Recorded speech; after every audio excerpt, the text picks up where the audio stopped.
সিলেটে এমন একটা অঞ্চল আছে যেই অঞ্চলে টেলিভিশন তো দূরের কথা, একটা গানের আওয়াজ পর্যন্ত হয় না। বিশাল সিলেটের মানুষকে আমি অনেক বেশি ভালোবাসি। সিলেটের মানুষের মধ্যে আমি দেখছি যে তারা আলেম ওলামাদেরকে অনেক ভালোবাসে।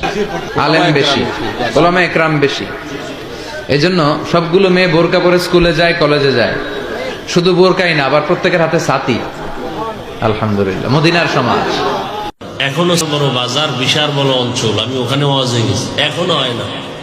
ওই এলাকার বড় একজন আল্লাহওয়ালা, তার থেকেই এ পর্যন্ত এখনো এলাকাটা গুনাহ মুক্ত জাহেরি ভাবে।